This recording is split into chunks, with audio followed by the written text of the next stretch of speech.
All right. Welcome to the Vanguard's monthly webinar.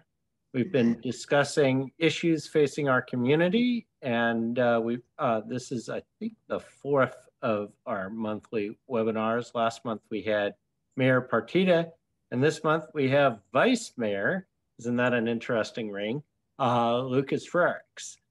So Lucas is actually the first person in quite some time to be elected to a third term in council. The last one was Sue Greenwald, and there've actually not been a lot of three-term council members in Davis history.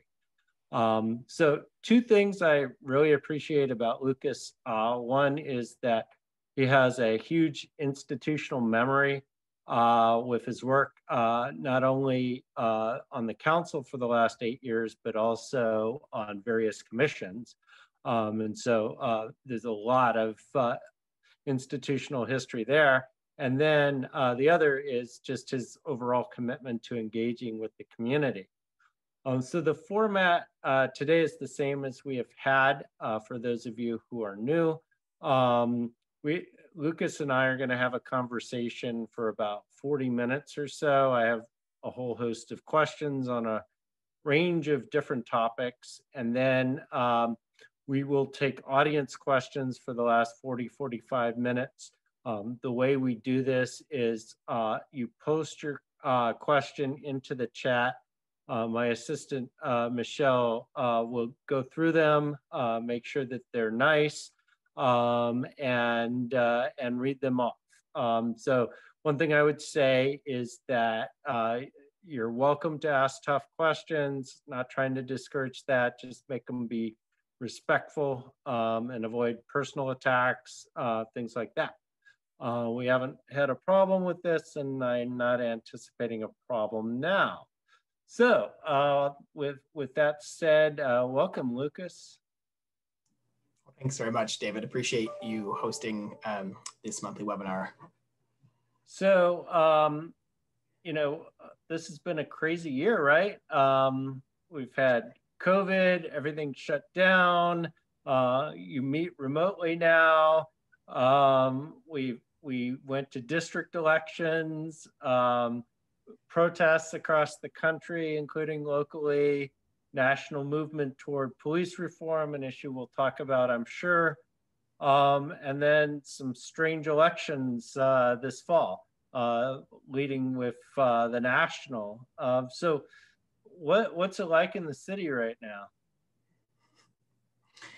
now? Well, I'm definitely, it's been quite a year, no question. I think for everyone, you know, I'm actually excited about sort of starting next week, getting to sort of spend the last sort of maybe 10 days or so of the year, a little more downtime and actually getting more of a chance to reflect on all that has occurred this year. It feels like there's not been a lot of time to sort of take a moment and really pause and reflect on everything. You know, I think that there's a lot of uncertainty, of course, especially around the economy and, you know, due to sort of COVID and the pandemic.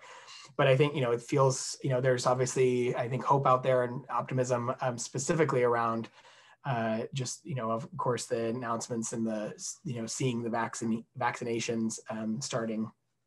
But yeah, it's been definitely a surreal you know, period of time, and certainly nothing that like I've ever experienced yet in my life. So, but yet there are still aspects of that make me hopeful for the you know, the time ahead. So I'm looking forward to sort of continuing work in the city and in the region, and in my work sort of in and around the legislature in my day job.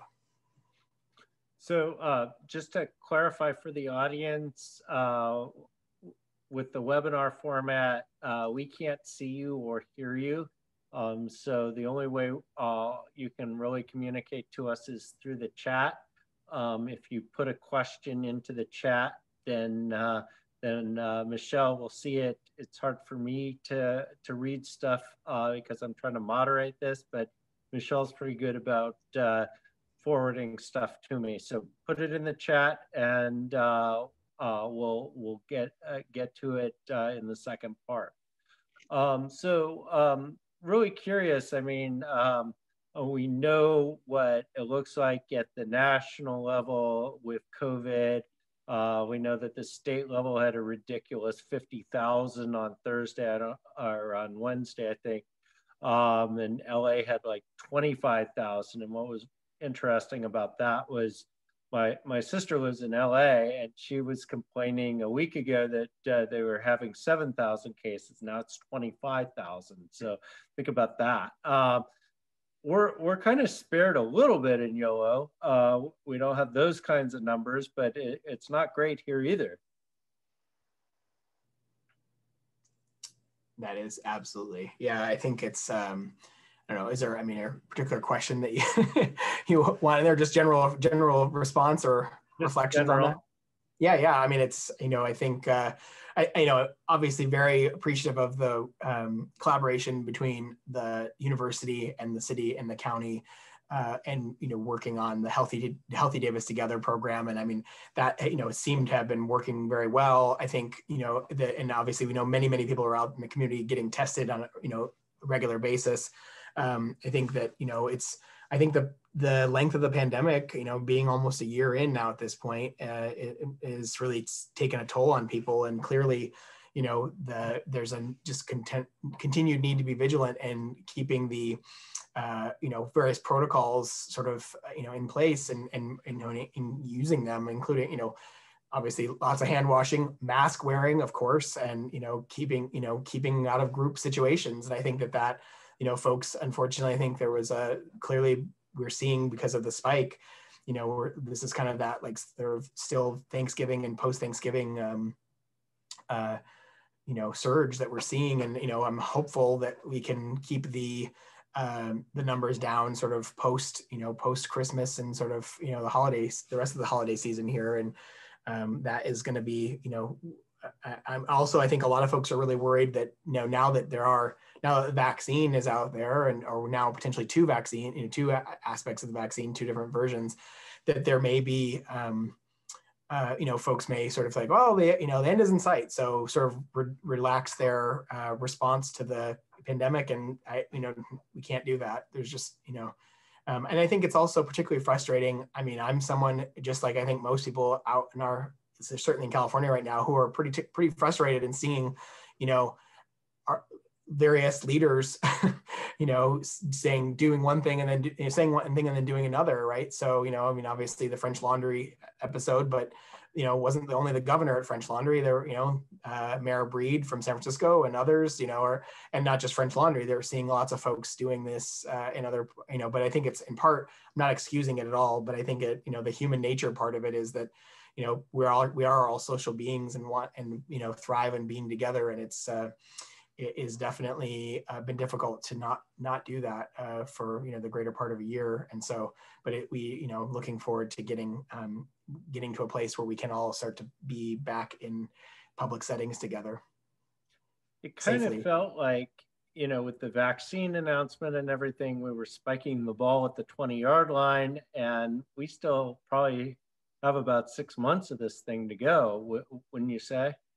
Yes, I think that's actually, yeah, absolutely. That's what we're hearing from the public health professionals as well, certainly. And I think that, there are also, there's already a lot of sort of research and studies being done, but also, and being sort of discussions in the media, particularly about, sort of potential post-pandemic changes, and I think like one of those is probably the, more regular usage of masks as an example. I mean, I think, any time that I have been fortunate to travel to Asia, especially in the winter, which is, that is typically more of a time when I'm able to travel due to personal schedules. It's very common in Asia, most countries in Asia, for people to wear masks on public transportation and, out and about, and not universally, not all the time, but I mean, it's that, especially in the winter when there's higher incidences of, sort of flu and things of that nature.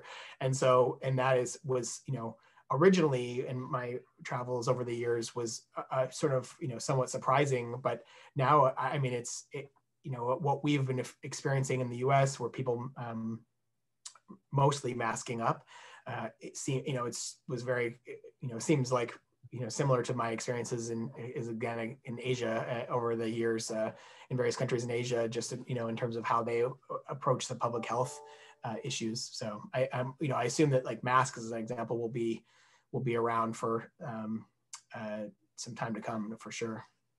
Well, it's nice not getting colds this year. Exactly. I do want to get more specific into city issues. So what do you see as the priorities for council in the city in 2021? I think certainly one, just sort of general item, it's a big one, but it's certainly, I think, extends to other governments as well. Both local and state government, certainly, and even the federal government, is COVID response and, sort of recovery from, economic recovery. That's going to be a huge issue. I think, in terms of the finances and the sort of fiscal situation, without adequate resources to do, you have a harder time doing some of the things you want to take on if you don't have the resources to do it. So that is going to be an issue certainly for us. I think also certainly no surprise. And based on the conversations that have been occurring for the past 6 months, but even including on Tuesday night's meeting, the issues around police reform and but just sort of how we go about either structuring some of those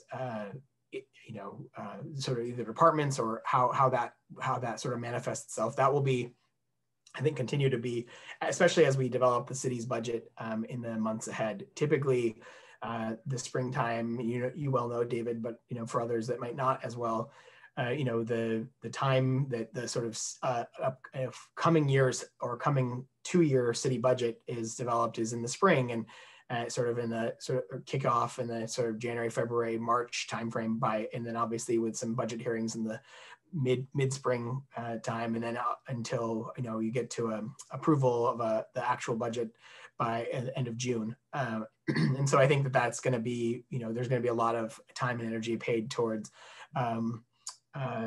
those topics as we move into in the sort of months ahead. I think there's also, of course, the issue around the general plan, sort of a need for an updated general plan.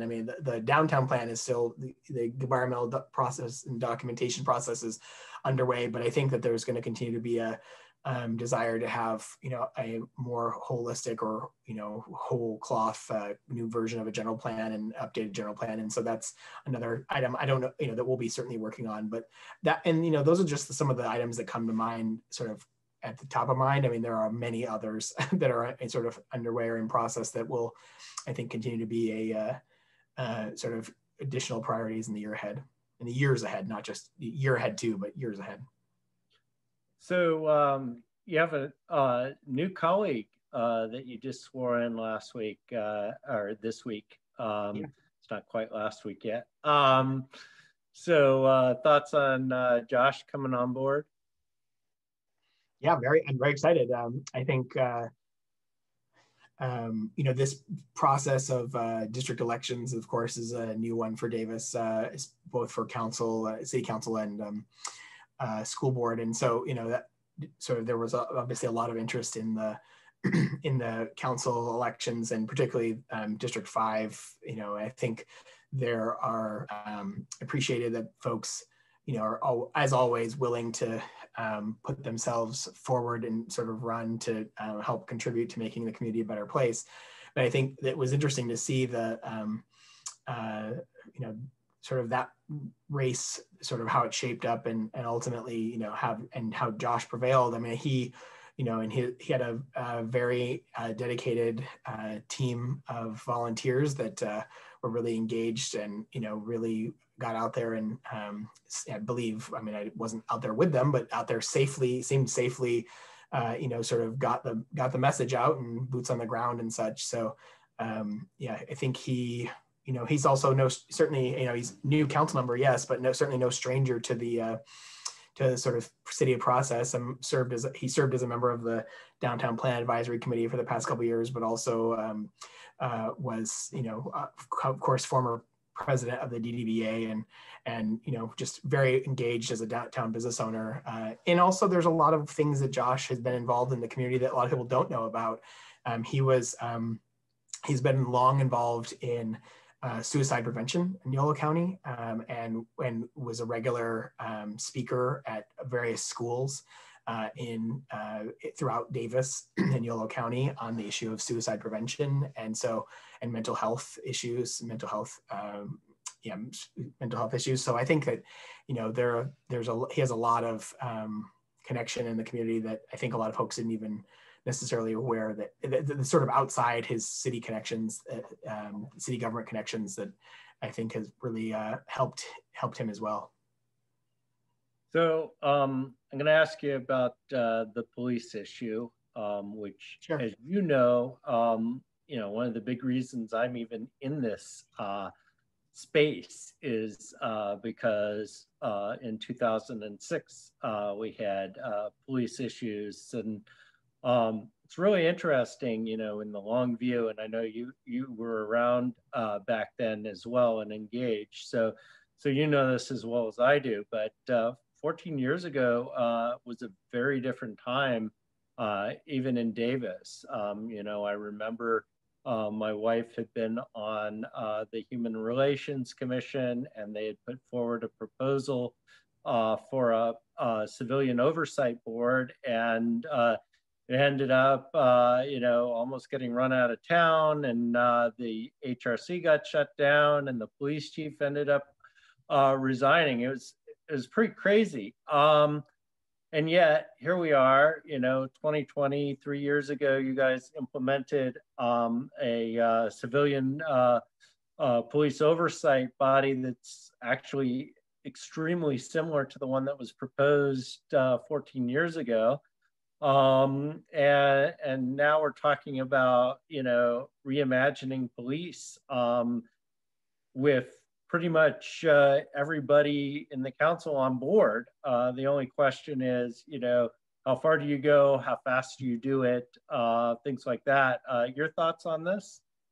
Sure. Yeah. Well, I mean, I've been providing those thoughts publicly for repeatedly publicly for a while now, and still continuing to do so, and just referenced obviously the discussion on Tuesday evening, and we didn't have an explicit discussion 2 weeks ago because the public comment ended up taking up much of the sort of time of the meeting to be able to hear that discussion or those comments from the public.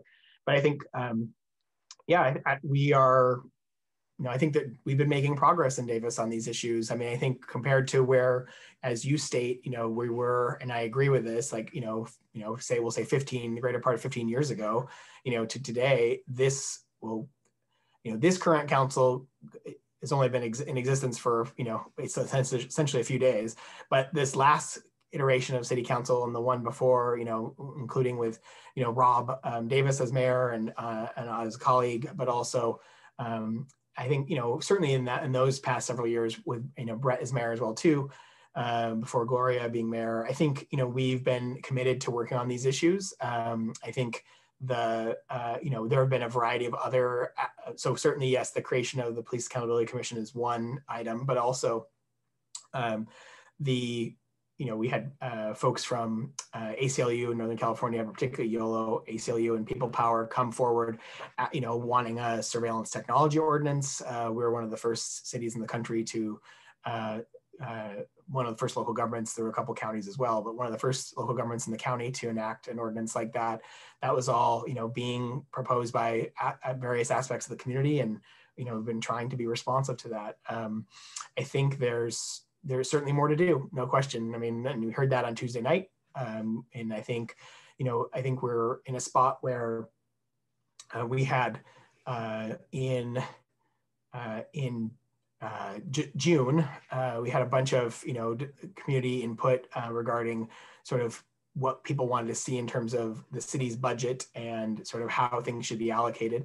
And we ended up asking for feedback, of course, from the three different commissions, and which they have been doing over the past 4 or 5 months.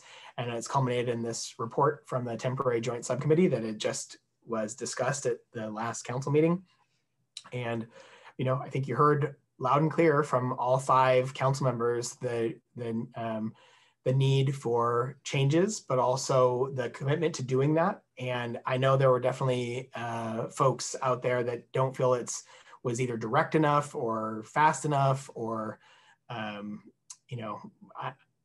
whatever the case may be. But the council is committed to doing it. You heard it loud and clear on Tuesday night. And, we basically tasked staff with, they have to, we heard input, we heard the recommendations, appreciate all the work done by especially the temporary joint subcommittee, the members of those three bodies. But there is definitely more work to do, and it is going to include staff going back and sort of synthesizing all the input they heard, coming back and formulating some recommendations, and coming back and seeing over the course of the next. And I don't think it's going to be some extended period of time, but over the course of the next month or two, coming back and with some potential recommendations and sort of how the nuts and bolts of how and the details of how we might proceed and some additional sort of reforms of both the department itself, or also just sort of how we approach the issues of policing and community engagement in our community. Great. So I'll remind the audience, if you have questions, you want to follow up on the police issue, you want to ask about other issues, put it in the chat. And in about 15 minutes now, we'll start taking audience questions. So get your question in the queue. We'll probably be taking them in order that they come in. So, it's interesting. You spent, what, 4 or 5 years now, up until a few months ago, as the subcommittee, along with Brett Lee, that was in charge of interviewing commissioners, which I thought was actually a great idea, because it definitely improved the quality of commissions and was a fairer process than what was previously done, which, if you knew somebody, you'd put them forward, and then the people that you didn't know were disadvantaged. And this way you had a chance, at least for 10, 15 minutes, to talk to everybody and kind of get a sense for who they were. But I was actually kind of surprised, even though I should have known better, when I went back over some of the commissions, how few people of color there actually were on those commissions. And that seemed to be a strong focus in the last go round, and added 6 people of color, at least by Dan Carson's count, which I'll take his word for. But how do we get more diversity? How do we get more people to want to commit their time to these commissions? Yeah, well, I think a few things. So I think back on as you sort of alluded to, the process that it used to exist, which was completely based on who you knew, and applying. You sort of applied your, put your application in a binder, and then all of a sudden it was just put before the city council. And literally the night of a city council meeting, folks were like shifting through the binders, looking for who had applied in each commission and things like that. And then people would routinely show up in person and give their comment, hey, I'm so-and-so, please consider me for a city commission. And typically that was the last item of the evening. So it would regularly occur at about 11 p.m. or later. I definitely applied to a city commission, and that is exactly the process that I went through before I was around the city council. And giving a public, a 30-second public comment at literally 11:30 p.m. saying, please pick me to serve on this commission for the following reasons. And that seemed, so fast forward to a council a few years ago where Brett and I specifically proposed this process of having a subcommittee to sort of take on this issue and sort of do just basic interviews, and sort of really and for anyone who's been through it, and for Brett and I, we did it for 6 years, and we interviewed over 300 individuals, current city commissioners who wanted to continue on, or prospective new commissioners. And it was really just a conversation primarily, but instead of an interview, but it was an opportunity to have a discussion with them about how they wanted to sort of how they felt like they would best be able to contribute to the city, and where they might be wanting to contribute. And I think the thing that really quickly is interesting about it is that we would have folks who would say, and I remember a bunch of examples like this, but one individual in this interview said, I want to be on the senior commission because I'm a senior. Okay, well, fine. And then we started having this discussion, and this person had been a former department chair of a women's studies department at a East Coast college, and was a nationally renowned LGBTQ sort of women's history scholar, and we said, well, how about the Human Relations Commission as an example? And they hadn't really thought of that, because they were thinking in their head, oh, I'm a senior, therefore I should be on the senior commission. And so having that opportunity for a discussion in person really allowed for them to sort of just think about other options. And so that's what that process has really been all about. I think the city commissions over the years definitely did not have, there was not a lot of diversity. I think for a lot of folks, I also would think a few things. One, people who apply to city commissions typically have more time available, or an ability to have time available. I think, and so not everybody has time available. And I think that is definitely, there are a lot of, let's say, for example, in Davis, a lot of retired people who are in Davis who might have more time on their hands, who decide to be involved in a commission, as an example. So, but I'm really happy that we are, I was happy to have another set of colleagues take up that issue and start to conduct all those interviews, and appreciate that they did that. Gloria and Dan have done that in this most recent time. And I am, I think we've also in the past couple of years really started to have an increasing amount of students, especially UC Davis students, but students in general, who have approached the commission process, or the city, about serving on a variety of commissions.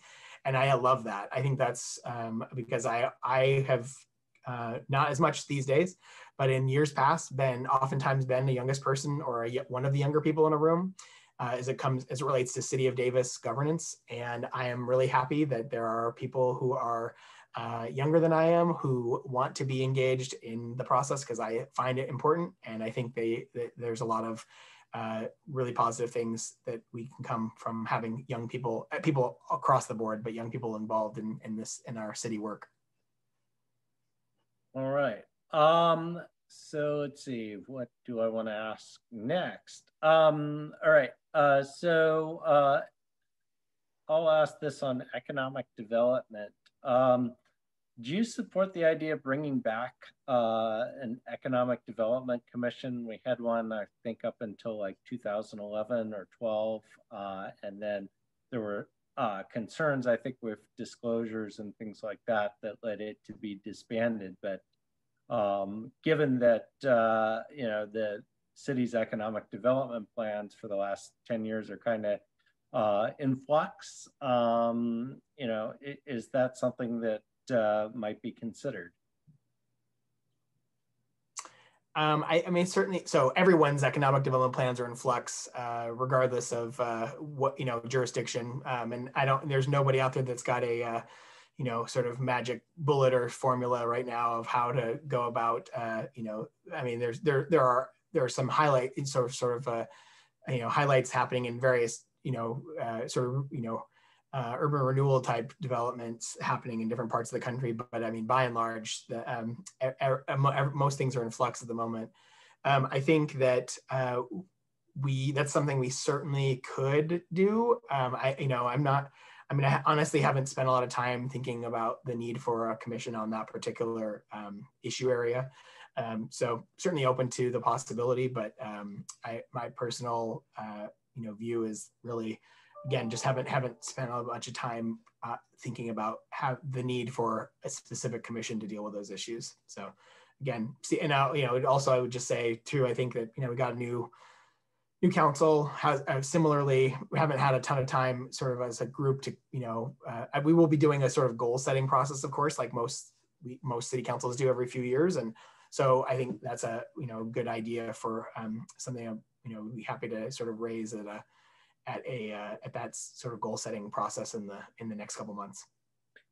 So we have about 5 minutes left until we start with the audience questions. So I'm going to package these two questions together as they kind of relate. But kind of your thoughts on the downtown plan and then the prospect for a new general plan. Yeah, absolutely. So downtown plan, I mean, I'm really excited. I think that I appreciate the work that's been done on it so far.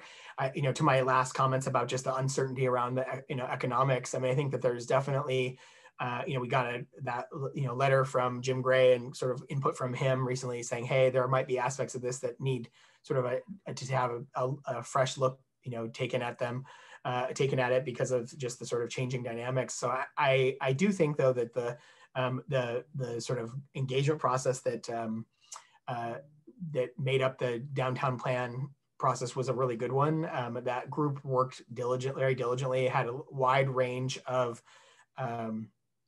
perspectives on it, and from across the community. And so very good work product. Again, the environmental process is underway, the CEQA documentation process. So that, it will take a few more months before it's sort of ready to be certified, and then potential sort of city council action on it. I think one of the fundamentals, so regardless of the plan itself, and it's part of the plan certainly, but is that, there is a need for successful communities in general, but especially successful downtowns. One of the key aspects of successful downtowns is housing, as people that live there to be able to work and recreate. And so I think that is going to be a key component in the years ahead for Davis as well, is the need for the ability for additional infill development, particularly where it makes sense, and especially in the downtown. There are definitely a number of key actual sites in the downtown that are likely. So like the Hibbert Lumbert site is a good example. It's nearly a block long, at least on the tracks side, to the east side of the site, from 5th to 6th, and then frontage along G Street as well. And I think that's going to be like just an example like that, where there's places for us to do some sort of creative thinking and have good projects be brought forward and do infill that will result in potential mixed use development, and but particularly adding more residents. I think another good example really just is like in and around the train station. I mean, before the pandemic, of course, the Capitol Corridor, was 16 trains a day each direction, standing room only on a bunch of those trains going to and from the Bay Area. Increased ridership year over year for the past 10 years, including record ridership. That of course has changed due to the pandemic, but the ridership is slowly coming back. But also in the future, people will definitely be continue to, I think, willing to certainly return to train travel. I'm not sure as much on that we got to figure out the bus side of things, but so having housing that is nearby and adjacent to that already active area in terms of transportation is very important. So looking forward to those opportunities in the years ahead. All right. Well, you never realize how quick 40 minutes goes until you try to ask a broad range of questions to a council member. I'm going to ask one more, and I hope people don't mind if I go over slightly, but it's an important question. And so you were the only council member to vote against the Bright Night proposal. What's going to happen with that now? That's a great question. I think there is definite, well, I believe there is. So first of all, I voted against that proposal primarily because I felt that, there were definitely some flaws in the process. I think that there was absolutely an ability for one or more city commissions to have had input in that process. And I also feel like that is something that was really important to me. I also think there was no real consultation sort of with Valley Clean Energy and the sort of local power provider, and there's no guarantees that power sort of will be used in a sort of local purchase. Yes, there'd be solar power generated, but it could be, it's just put onto the grid and it could be sort of utilized anywhere in the state. And it wasn't specifically to help further our climate goals. So anyway, it's unfortunate that I was on the losing end of that vote, but in the sort of intervening months, I think that I believe that some of my either current, past colleagues or current colleagues might have had some change of heart on some of these items. I think that Councilmember Arnold I believe, is interested in taking a fresh look at that item, and I'm hopeful that Councilmember Chapman and perhaps the others as well will be as well. But definitely, we will see probably more about that in the weeks and months ahead.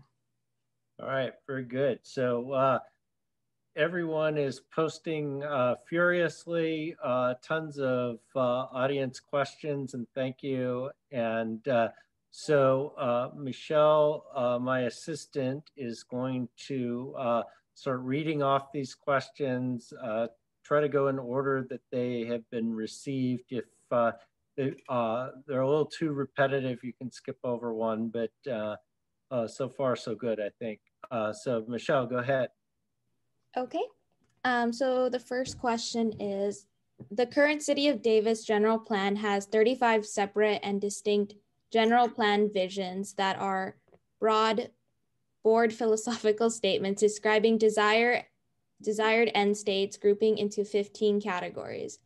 Most community planning professionals would call those general plan goals rather than general plan visions. As a result, the City of Davis does not have a clear articulated vision statement. As our elected representative, have you taken the time to bring those 35 separate goals/visions into a vision statement that guides what you believe the community wants from Davis in the present and in the future?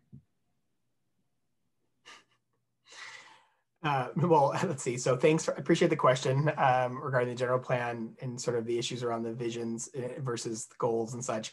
I have not taken the time to bring the 35 separate goals and visions to a vision statement. But I assume there are probably a few people who are attending this webinar that may have. So look forward to receiving those tomes in the near future, no doubt. All kidding aside, I think that there is definitely this city's general plan is out of date. Many communities, throughout California, the majority of communities in California's general plans are out of date. The primary reason why the city's general plan hasn't been updated in so long, as I see it, is in part there was a move to update the general plan during the Great Recession, and then the Great Recession hit, or right before the Great Recession, and the Great Recession hit.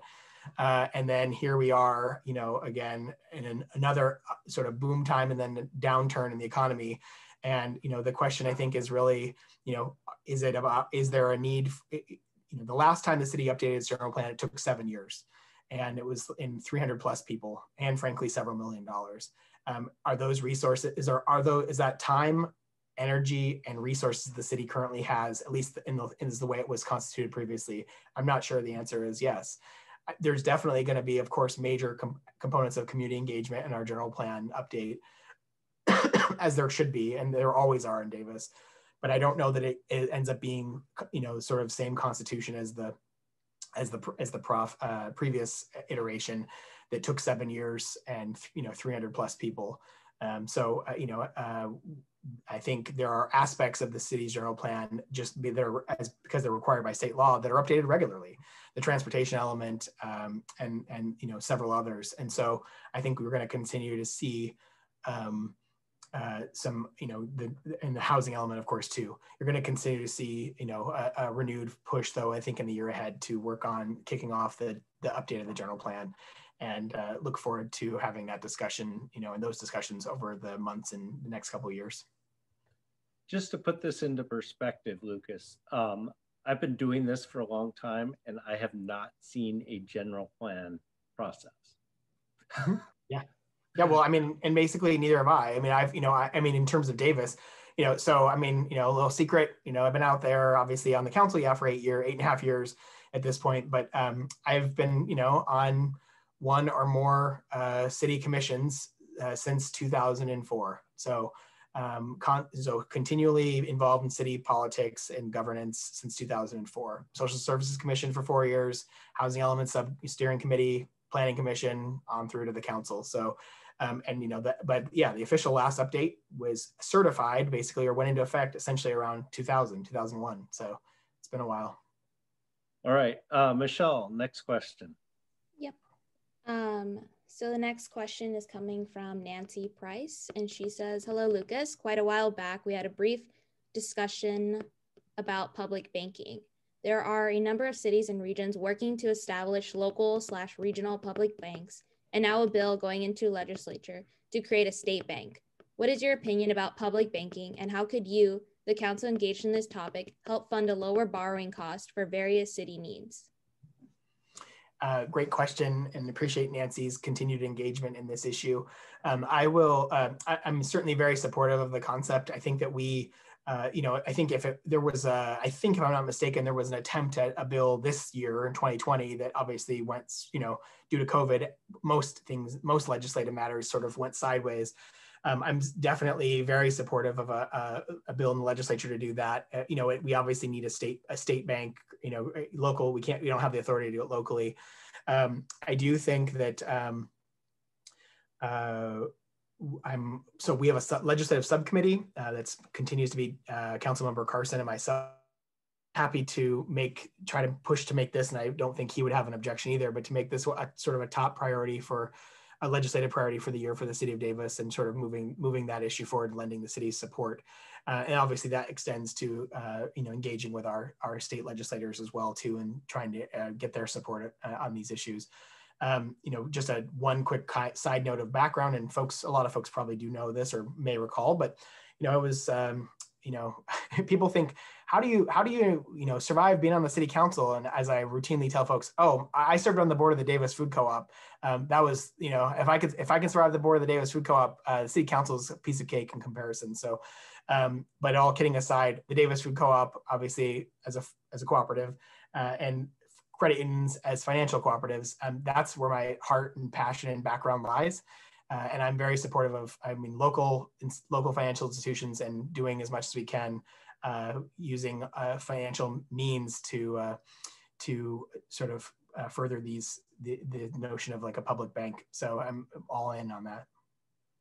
And I think you should mention, it wasn't that long ago when the issue of Wells Fargo and their involvement in the Dakota Access Pipeline came out, and the city divested from Wells Fargo. Absolutely, yeah, and and that was something that it was. I appreciate that was not very. It was a very easy thing to do because we should be doing as much sort of financial banking or sort of financial institutions as locally as possible. And I see Connor Gorman out there in the attendee list. And, Connor, that was one of the areas where he first got engaged in sort of community, city politics, was helping to advocate on that particular item, and appreciate that, because it was definitely very helpful to have the public support for us to move in that direction. Great. A lot of excellent questions that I see coming in. We're going to try to get to as many of these as possible. So Michelle, another one. Gotcha. Okay. Does the city manager still have emergency power? Please also state what the city manager uses this power on, since it was given to him, when will the council vote to eliminate the emergency power if it's still effective? Great question. Appreciate that. I think, so the answer is yes. City manager still has emergency powers, but I will just say, you know, the city manager, you know, is, you know, Mike Webb is, you know, excellent and sort of competent, you know, key city staff person clearly. But I think, you know, he's smart, right? He's not abusing this issue. He is checking in with his city council. Any city manager worth, you know, their salt knows that there's a need for at least 3 votes in support of any action, hopefully more.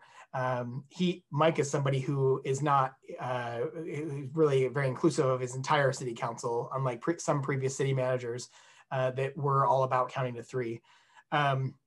So, you know, he is routinely checking in with all of us individually on, you know, issues that relate to the COVID, you know, pandemic and response. And, you know, one of the things that the governor has allowed in some of his executive orders are sort of an ability for a city council meeting or county board of supervisors meetings to be called essentially at a moment's notice instead of, and so there have been a few of those over the course of this past year where, you know, there have been some sort of key issues around sort of pandemic response that were needed to be communicated to the council. And so I would just say that, yeah, I don't have a lot of explicit examples of where he has used this power, but he's really very, you know, again, in much of a consultation role with us all the time on a regular basis to not doing things outside the norm or anything. And also other jurisdictions, so Yolo County Transportation District is the same. The board of the Yolo County Transportation District also, which I serve on, also authorized the general manager, Terry Bassett, to have a similar sort of, you know, emergency power if needed, but it's not being used in a sort of very much, you know, it's really just in the sort of situations if there is an inability to meet or inability for council or other boards to, if they're incapacitated or something. So great. All right, Michelle. Okay. So next question is, you may have noticed in the news that federal agencies, Fortune 500 companies, and critical infrastructures were recently hacked by what is being believed to be APT29.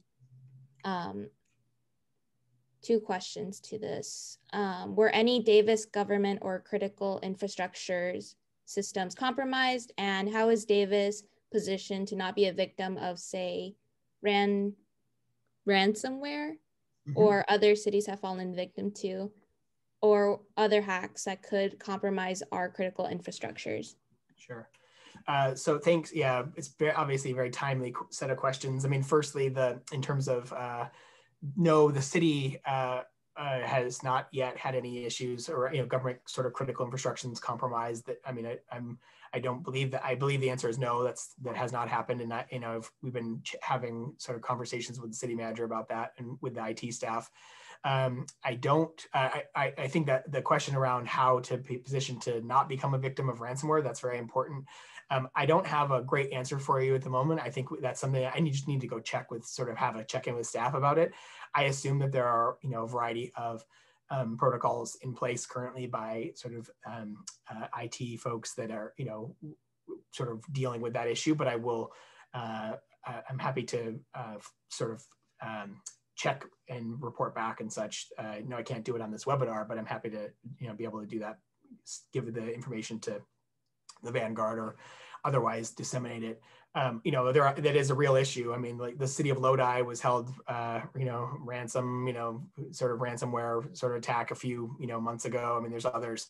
So definitely recognize that this is a real issue. So appreciate the question. Yeah, these days you got to worry about infrastructure, Zoom meetings, everything getting hacked. Yeah. All right, Michelle, next question. Yep. So the next question is, were all candidates or commissions interviewed, including existing members who reapplied?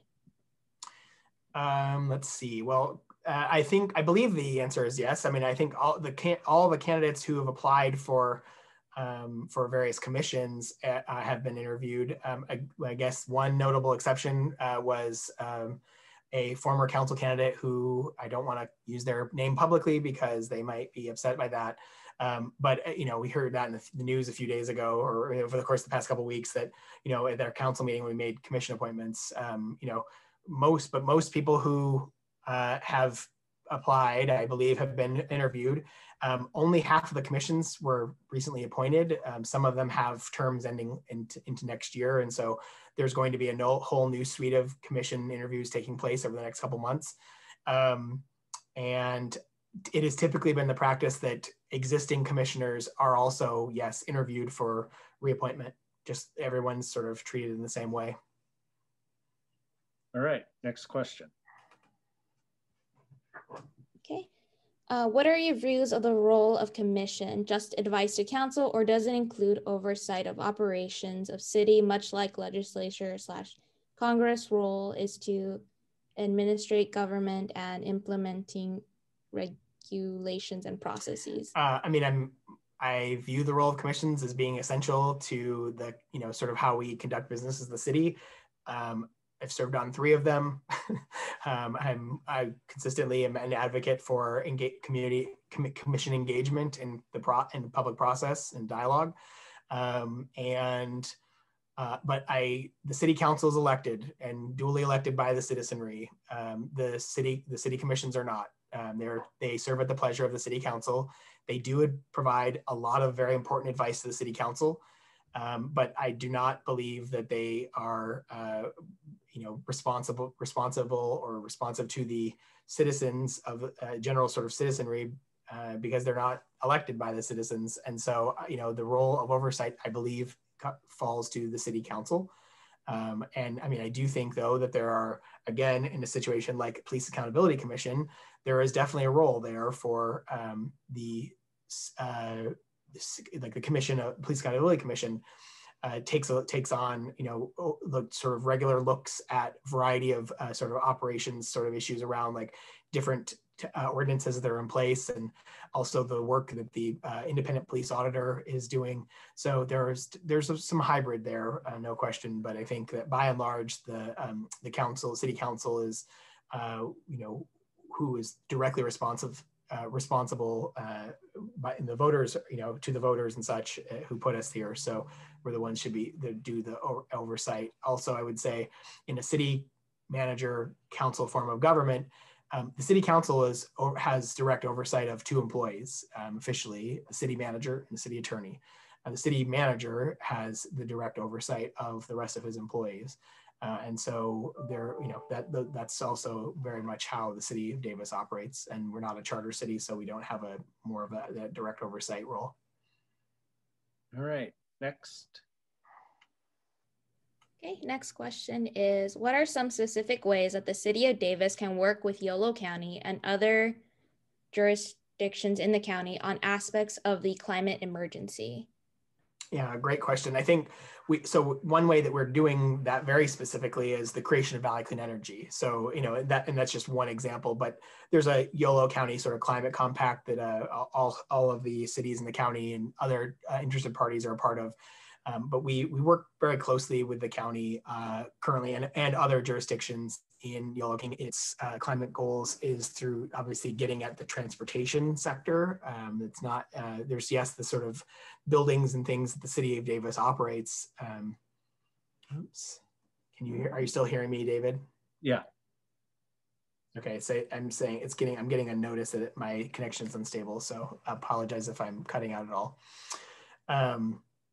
So I think that there's always more work to do, but I think the long existing Yolo climate compact that John Mott Smith helps facilitate, as well as, again, the work that Valley Clean Energy is doing, we're going to be doing a lot more. We just welcomed Winters, City of Winters, into Valley Clean Energy. We are looking at, obviously, the invitation has been extended to West Sacramento. So we have a lot to do, and I think we can do a lot more, frankly, together than we can separately. There's with that sort of economies of scale situation, I think we have a real ability to take on some of this work more expeditiously together. Great. All right, Michelle. Next question says, I appreciate all of your knowledge. My recollection from last council claw discussion was that the plan was to eventually eliminate the claw due to financial limitations. What's the update there? Sure. So yeah, I mean, no decision has been made on the usage of the claw. There's been its reduction in usage of the claw just because, particularly mostly for issues around. Lucas is having technical problems, but maybe he's coming back here. Let's just push on here. You can go with Let's do it. Go right ahead. Okay, so maybe you can, because you cut off pretty early in the claw response. Yeah, we're in a spot where we will be looking at, the claw, the current fleet of claws the city have a, some sort of finite amount of life left in them. We have to make a decision at some point in the next couple of years whether we continue on or not, and invest in new versions of the claw. The reality is that the vast majority of the claw usage obviously comes during the leaf season, but also I will say, and so people are very attached to having it, of course, but other folks are, most communities in California have a lot of trees, just like Davis, and we don't have, and they don't have the claw. So we'll see what happens with the claw in the next couple of years, but at this point, there's no plans to eliminate it. Yeah, it was kind of interesting. Earlier this week, my street was an absolute mess. There were, piles of branches and sticks and leaves all over the place. I've never lived in a place that put its refuse, its clippings, its leaves, everything in the street. So it's kind of odd. I know there are lots of people that are really attached to the claw for whatever reason, but seems like there's got to be a better way. Yep, understood. All right, Michelle, you want to go to the next question? Sure. So the next question comes from Richard McCain, and that is, the Brown Act specifies the minimum for closed session meetings. Given the controversies created over the last several years as a result of closed sessions, what are some additional conditions might you offer to create more transparency in the city decisions making on these types of cases? All the questions that were in the chat are not there now, but I'm just sort of looking at reading this one again. So no, I can put it back in the chat right now. Oh, thanks so much. Yeah, I appreciate it. Okay, I also sent it to you. Thanks so much. I appreciate it. Yeah, so a couple things. I mean, I think, we had a group of commissioners come forward a few months ago with a proposal for more sort of transparency in city commission process. Council took that seriously. We got two volunteers, myself and Mayor Partita, who are a subcommittee to meet with this group. And we basically just said, can we wait until, after the election? So yes, we're now past the election. So our apologies for not having met yet, but we are going to, there's a proposal that this subgroup of city commissioners have prepared that we are looking at to sort of, and some of the items have already been implemented and others are yet to be implemented, but we will definitely be, you've heard a willingness from at least the previous city council, and I assume the new one, to, try to add more transparency into the process where it's feasibly possible. So, I mean, I think we will be, I don't have a specific additional condition that we might offer to create more transparency at the moment, but I mean, again, there were a lot in that document and we're going to be meeting soon to discuss them and probably institute the rest of them. So. All right, next question. Yep. So each year, the City of Davis annual financial statement reports the number of jobs in the city, but each year the report includes jobs. But each year the reported number of jobs includes both jobs in the city and jobs that are outside of the city limits. Why is this incorrect reporting happening, and can a correct job count be reported on from this point forward? Let's see, thank you for putting them in the chat here. So I appreciate that.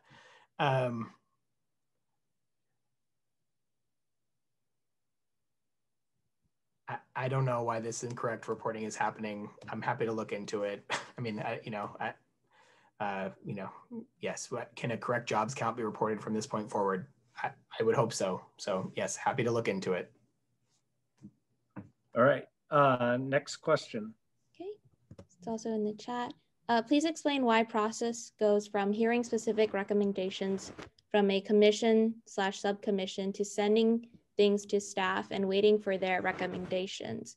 There are already recommendations. Why does council seek recommendations from staff at this point?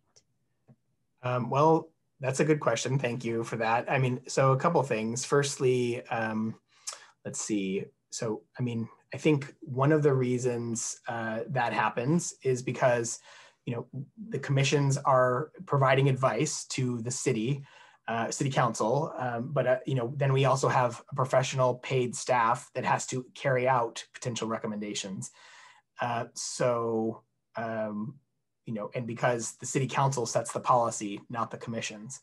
That is how the process works. So the commissions provide input to the city council. City council synthesizes all of that.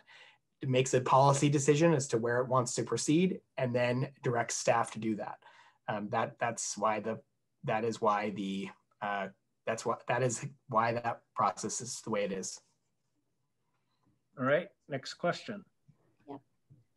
Do you believe UC Davis should be involved in city's housing element steering committee process as an active and an official participant?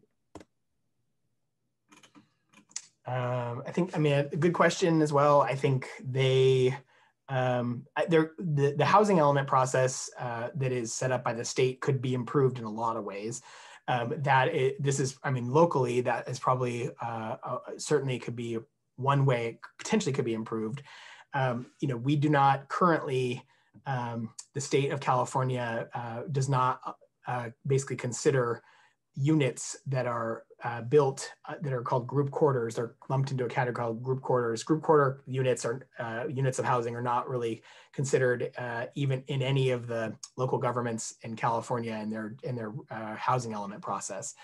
We've been working with the State Department of Housing and Community Development as well as SACOG, Sacramento Area Council of Governments, to sort of change that process. And we've actually been having conversations with both Assemblymember Aguiar Curry and Senator Dodd to actually, if we can't get some resolution by the state, the administration on its own, we may actually be forced to have legislation that allows, which is what we are doing. So yeah, I think we will consider be able to continue the possibility of having more input or more engagement by UC Davis in the housing element process in the future. All right, next question. Okay. Well before COVID, the Ace property on G Street sat empty and for sale. Why do you think the property has not been purchased? That the Ace property on G Street. I'm not sure. I mean, it's a transaction. It's a private transaction by a private property owner. I'm not sure why the property has not been purchased. It could be the price could be too high. There are a variety of potential reasons. I don't know. I'm not a party to that transaction. All right. Next question. Okay. Next question is, Valley Clean Energy just recently closed energy providers and Bright Night was not chosen. How does this affect the Bright Night contract future? I spoke a little bit earlier about the Bright Night item. I think, I think it remains to be seen. I'm not involved in affiliated in any way, shape, or form with that company, so I don't know what their plans are. But Valley Clean Energy just had a process by which it had a local an RFP, request for proposals for local energy production, and that did not. It was not one of the projects chosen, obviously. So as it was referenced in the questions or the comments, and so I'm not sure though if they will want to continue forward with the project or not. But as I mentioned earlier, there may be potentially a majority of the council that's interested in revisiting that situation in the months ahead. Actually, before the next question, I do want to just one quick thing, which is I see a number of, I don't see all the questions anymore since unfortunately it dropped, and I know you guys are doing a good job of putting the questions back in the chat, so I appreciate that. I'm only seeing sort of new items as they're at the very bottom of the as they come in, like comments and questions. And I just want to specifically make one quick comment. I'm seeing a bunch of comments from a bunch of people, but including Kelsey, Fortune, and who have, we've not really had much of an opportunity to actually meet and talk in person, certainly, especially because of 2020, but I'd be happy to have a conversation with her, but she's sort of putting a number of comments in the chat about how the things I'm saying are incorrect. And I would just like to say I'm happy to actually have a conversation with her about those items. I'm not sure that they are incorrect, but and also I sent a pretty detailed email to Ms. Fortune, and I would love, if we have an opportunity to respond to it, I would love to have a follow-up conversation with you, just as a quick aside. Thanks. All right, next question. Okay. This is the most tree-aware council in decades, and a draft of a strong tree protection ordinance will be released in the next month. But can you help explain city process? At the August 2016 commission meeting, a draft of the new tree ordinance was provided for review by council. Can you explain why this ordinance took 7 years to work through city staff process? I believe it said August 2016, and so now we're in 2020. So let's see. So yeah, so 4 years. I don't know why. I mean, it's, there are a lot of competing interests out there. Trees are important. Yes, we are committed to doing an updated ordinance, and I apologize that it hasn't happened before now. So I don't have a more detailed explanation as to why it took 4 years. So but it's on the long range calendar to be taken up very soon. All right, next question. Sure. So this one says, background statement. I've been to 2 large chain drugstores 6 times since April. 5 of those times there were neither customer or employee with no mask, no uncovered nose. When I talked to the manager, they said because they dispense life-saving medication, they cannot force people not to come in. Question, can we pass a city or county ordinance that those drugstore chains must provide parking lot pickup like the COOP, since they won't enforce mask laws? That's a great question. I'm not sure if if we can do. I mean, I don't know. It's a really good question, and it's unfortunate that the various a lot of businesses have shifted to doing some sort of curbside pickup situation. Obviously, like the food co-op you mentioned, but and many others. So I'm not sure why they're not doing that. Happy to raise the issue with staff though, and see if that's something that we can certainly, happy to follow up on that and get back to you. I think that question came from Alan Miller, if I'm not mistaken. All right, next question. Okay. So on public safety, and the city council gave general support to the temporary joint subcommission on public safety, but did not make specific recommendations. And there seems to be no awareness of Chief Petil on the racial disparities that need to be addressed, despite the process where the data was available for his statement, which seemed concerning. How can this move forward more quickly without more specific direction to staff? Sure, thanks. Well, I think, yeah, so we definitely are planning on, we mentioned this the other night in the discussion, the direction is really, so had our discussion, provided some general directions certainly, but staff is going to go back and have, discuss, I mean, there's a pretty sort of large city apparatus, like all these different departments. And so they're already having discussions about how, sort of coming back, brainstorming of ways to come back with some very specific set of recommendations. That will happen over the course of the next couple months. And I mean, I think there's going to continue to be, that doesn't mean that we're taking our foot off the gas. It doesn't mean that we are dragging our feet. Like, it is a key concern for many in the community, and it's a concern for the council. I mean, there's that was, I think is clear. And we will be seeing sort of staff come back with proposed sort of recommendations in the course of the next couple of months for potential action and then implementation. All right. We got about 13 minutes left. Michelle, next question. Sure thing. This is sort of a follow-up to the ACE question. With respect to the ACE property, given its close proximity to the Amtrak station and the low cost of demolition, isn't it a logical property to kickstart the updated downtown plan as the first property to be redeveloped? Yep, I think it's definitely a logical property to kickstart the updated downtown general plan to be redeveloped. I'm not the owner of the property, so I don't know the status of it, and but I believe you do, and I think many of us do. So if we want to, ask the owner of the property, I bet they would have more insight as to why a potential sale hasn't yet gone through, and we can hopefully that will be. It does seem like a likely candidate for a property to be redeveloped once the downtown plan is finalized. All right. Next question. Okay.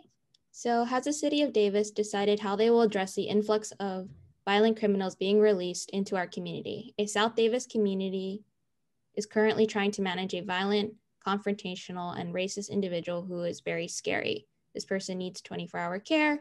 What are we going to do?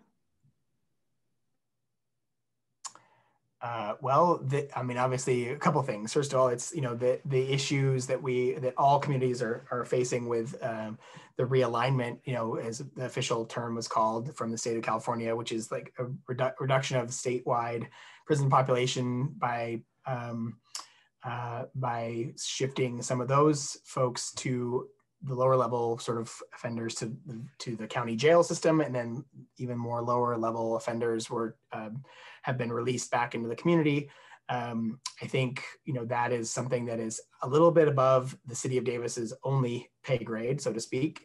So there's a larger issue, sort of at a county and statewide level. Obviously, I'm not aware of the violent, confrontational, and racist individual who is being referred to. But if you would care to, let us know, and either by email or some other way, more specifics. Happy to make sure that we are trying to be responsive. So but I don't have a sense of that situation. So I'm sorry to hear that is occurring. All right. Next question. Okay. This one just got put in the chat. It says, Lucas, I know that confronting systematic racism is important to you. What are your thoughts on the comments from Chief Darren Patil regarding the racial disparities in arrest stops and recommended charges, specifically his comments at the Tuesday City Council meeting saying that he hasn't looked into it yet? And also the department's history of blaming the minority of crime on Black and brown people from out of town, despite data not backing up this assessment. And lastly, his comment that he is colorblind in his job. Yeah. So let's see, a couple things. I think that let's see. I'm just rereading it. Sorry. Yeah, I think, I think that we, so both, I raised the issues regarding sort of the disparities in my comments a bit, and certainly, and I know Mayor Partita did as well. I think that that's an issue that I personally want to, I don't have the answers on, and we need to sort of get more detail and data on, and not just data, but more answers. I mean, I definitely have a lot of anecdotes out there, and from friends, for example, and who I've known over the years who've had very specific issues with the PD and sort of adverse experiences with the PD while being Black and brown in Davis. I think that is, so that's something that is particularly concerning to me and of importance. I think that I can't speak for the chief, in terms of why he said what he said. I definitely think, though, that I'm, again, would just say I'm very supportive of figuring out and getting more into this issue. And I think that we need to really, one of the whole, I think, points, and I said this in my comments as well, like if we don't address those issues, the sort of issues around the racial disparities, I feel like that I feel like a lot of the other items are not going to be as successful. I think that just to me seems like such a primary issue for us to be working on and addressing. So I'm not avoiding the question with regard to the chief. I just don't have I can't speak for him. And so I don't know exactly why he said what he said. But I certainly am, again, committed to finding out, not just finding out more about it, but trying to work on and improving upon these issues for sure. And I'm going to jump in here because this has been like a source of my frustration for 15 years now. We've known since, well before this, but I only got involved in 2005. And we knew at that time that Black and brown people were getting pulled over disproportionately. We had tons of stories. I've still really not met a lot of people of color who don't have a story about getting pulled over by the police under kind of mysterious circumstances. And yet the police department and embodied by this police chief has kind of been in denial, even though the data now backs up the anecdotal. I mean, it just seems like this is an issue that really has to be addressed. Yeah, I agree. I said that just in my, I appreciate your comment. I agree. I said that in my comments, my response. I said it on Tuesday night as well. I will just say that, I don't know that I have much control over what happened 20 years ago or 15 years ago, but only what really has happened over the course of the last 8 years. There have been some things that have been, they're very positive, and there have been some things that have been not so positive. So for example, the picnic day situation. So what did we do as an offshoot of the picnic day situation? I think including me and others who've served on the city council, have been committed to really, taking the issue head on and trying to make changes and adjustments based on where we see that changes are needed, including, like, for example, the establishment of the Police Accountability Commission. And there's more than that, certainly. But I just think that I can't really, I don't think I can be held to, the standard of what happened 20 years ago when I wasn't around 20 years ago to be held, liable for it. So, but I'm happy, I take full responsibility for, the time that I've been on the council and the time that I'm continuing to be on the council in the years ahead for the sort of positive changes I think we can continue to make. All right. So looks like we have 5 minutes and 2 questions. So Michelle, the second to last question. Yep. So other cities have a promotion plan to attract businesses. With vacancies such as the prior Whole Foods spot, what should the city's role be? Yeah, I do think that there's an ability for the city to be more sort of aggressive with as needed. With there's been other jurisdictions that have implemented sort of these penalties or taxes on folks that are intentionally keeping storefronts vacant.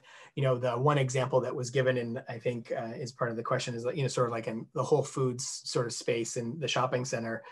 The Aggie Village Shopping Center, it's really unfortunate because the Whole Foods the Whole Food space is empty, no question, and has been for several years. Amazon bought Whole Foods, and Amazon is paying rent on that vacant space. The shopping center owner, Mark Friedman from Sacramento, is receiving a monthly rent check from from Amazon, or from Whole Foods, but from Amazon for that space. So, you know, I'm not sure, and there has been a significant lease, lengthy lease still in place for that site, even though it's officially vacant. So that's a real frustration, obviously, and something that we have been sort of engaged with Mark Friedman at various stages in the past couple of months, trying to get to a place where we can get, you know, try to get them to act on getting new tenants in that location. All right, and then the last one. All right, so that is Connor Gorman has suggested a vacancy tax for commercial real estate to encourage property owners to more actively search for tenants. I believe this would help fill spaces that are chronically vacant. Mm-hmm. Yeah, great point. I know that other like jurisdictions like San Francisco have done that, and you know, I'm not sure how well it's working yet, but I think that that's something that we potentially could consider.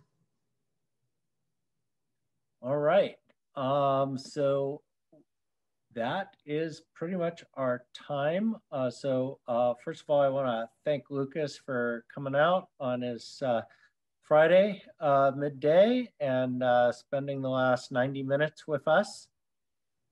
Absolutely. Yeah. Thank you so much, everybody, for participating today. And thanks to the Vanguard for hosting me. I appreciate it very much. For those in the audience, thanks again for coming out. We will be posting the video in the next day or two. Somebody had asked if we posted the last one. Yes, we did. There's a YouTube of Gloria Partida's webinar. I think Michelle posted it into the chat, but you can definitely find it on the Vanguard and also on YouTube, and you'll be able to find this one as well in a day or two. So thanks everybody, and have a good day.